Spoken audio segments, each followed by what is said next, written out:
maintenant le réalisateur de Pickman's modèle, Pablo Ángeles. Hello, good morning everyone. Pablo, your film is based on a short story by H.P. Lovecraft. Yes. Is this something you read a long time ago or more recently? No, actually, it's funny that you ask because this short film, in sort of a way, it's a love letter, like a thankful, note to H.P. Lovecraft because he's the one that brought me back to reading when I was in high school. I just stopped reading when I was a child because of Mexican educational system. They made sure I didn't like reading at all. So, when I read Lovecraft for the first time, I just fell in love with it, and Pickman's Mod was the first story I read. Oh, yeah. Yes. So, yeah, this is basically that, just like a How old were you? You were a teenager? Yes, I was probably like 14, 15 when Okay. I read it.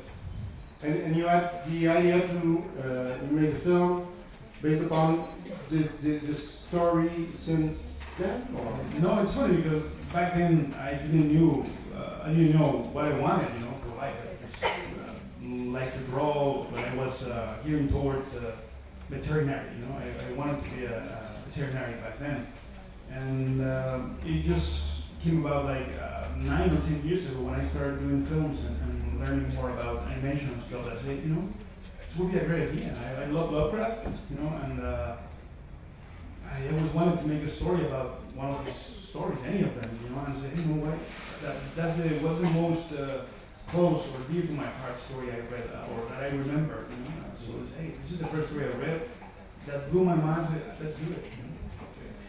Tell me about your technical process, because the first time I watched the film, I was a little bit confused about how it was done. So tell me about that. That's also funny because this project was born, like I said, like 9 years ago.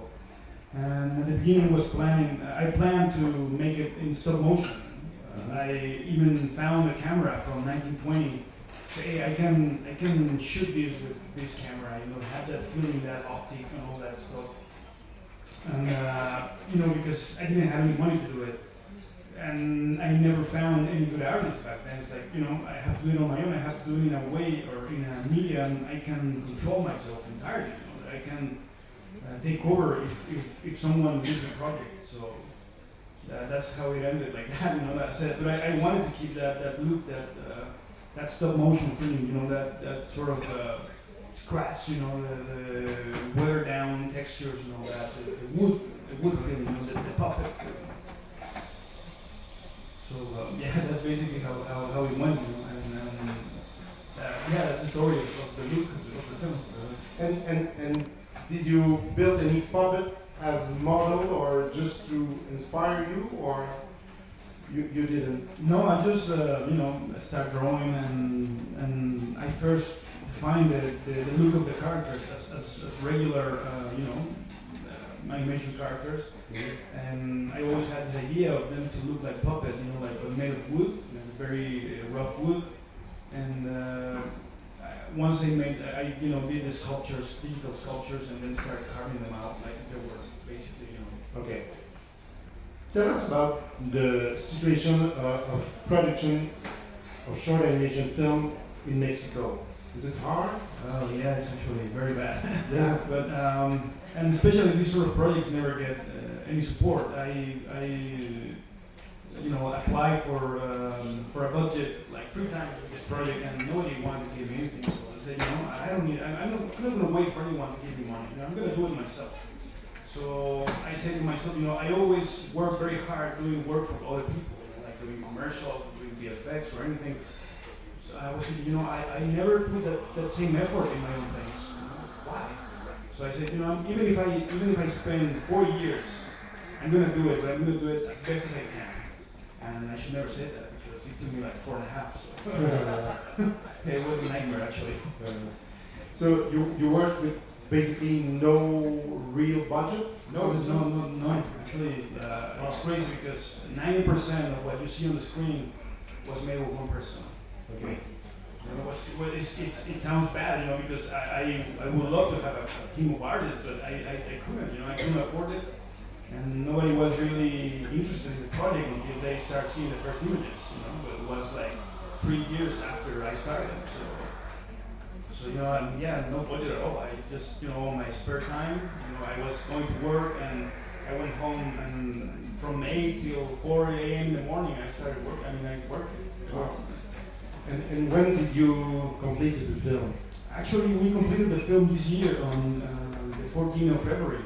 Yeah, like that's when the final sound mix was, you know, finished. Yeah, the film was shot in Mexico? Or? Yeah, it was shown on Guadalajara Film Festival, which is one of the most important festivals in Mexico in the country.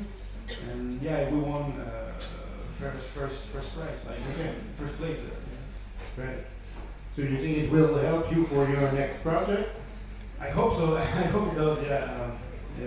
It's tough, you know. Like I lost so many things doing this thing. You know, things that I will never get back. So I'm not sure if it was worth it. You know? We will know this week. But you know, like I hope it does help. You know, it has served as a point of departure for many people in Mexico. It's also worked as a gathering point as well. You know, many artists in Mexico have seen it and they've been inspired and want to collaborate with me in the next project. So yeah, like and now we have amazing support from my business partner, Pablo Ángeles. So he's very keen and very excited in helping us create a feature. So you know, but it's going to be a long road because obviously I'm very ambitious. You know, like I'm happy with the short film, but I'm not satisfied at all. So the next thing has to be more ambitious and better looking and more dynamic, you know, and obviously longer. So it's gonna be tough. So you're right to be happy about the film because the film was shown in competition here. Yeah, it's very exciting. I'm very grateful. No, seriously, because this is a big thing for us. You know, like I think it has been 12 years since Annecy welcomed a Mexican short film, you know, in competition. So like I couldn't believe it. You know, it took me like a month or two just to grasp the idea. You know, just to get the idea around my head. Like, man, are we really there? Like, for real? You know, like, and people keep like, hey man, congratulations. Like, yeah, man, but I still don't know what that means. You know, it's crazy. Like, I've never been this far with any project ever. So this is awesome. Des questions dans la salle? Oui, Nancy. You mentioned that you want to make a feature next. Would you also do it with the carved wooden models again? No, this time will be different because this is a very personal story. This became a very personal story. It's funny because I don't die at the end, of course, you know. But it's a very personal story. But the next thing, although it's very personal as well, I want it to be in a completely different style, you know. And but what I want to keep is the horror, you know, and action, and I'm going to do a very crazy stuff. The screenplay is ready, so it's a lot of fun. But yeah, I'm going to change the style. I like to, you know, mutate styles, you know, like change the style every time I do something because otherwise I get very bored. So, thank you. I really appreciate your film. I would like to know your references in animation and your priorities in terms of, is it the visual look, is it the acting part, is it the development of characters, or how do you see your priorities in your work? Well, when I started the project, thanks by the way, I really glad you like the film. But it's funny because I started as a very different kind of artist. You know, at the beginning, when I was a child, I just drew, you know, pictures and stuff, and then I grew up and started doing comic books, but I was more focused on the visual aspect of things because that's what I like. But as I've been growing older, I try to, you know, concentrate more on the story as well. You know, I'm very new to this art really. This is my fourth short film actually, and I've been learning on my own basically. You know, just trial and error. And but this was, I think, my closest attempt to build a proper story. You know, But yeah, I like to concentrate on every aspect really. I mean, I now the feature I'm preparing, I'm very, focused and very concerned and very worried about the story. So the story has to be perfect first. But now, but for this short film, it was a learning process as well. So, but I concentrate on every aspect. But yeah, like you mentioned, my first, the first things that come into my head is the visual aspect. Of course, that's what I love to create images, in the end, and that's what drives me to create everything I write or everything I draw into a comic book or anything. So yeah, I think I'm more, I gear towards more towards visual aspect, the characters and how it's gonna look at the end. But yeah, now I want to concentrate more on the stories because. Sometimes you see a great story and it doesn't matter if it's not perfect visually, as long as the story is good, it's gonna get you, it's gonna create emotion, but if you have a great visual style and have no substance, it's just worthless.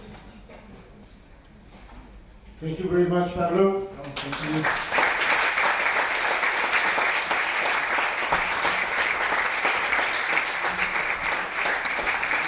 Any questions?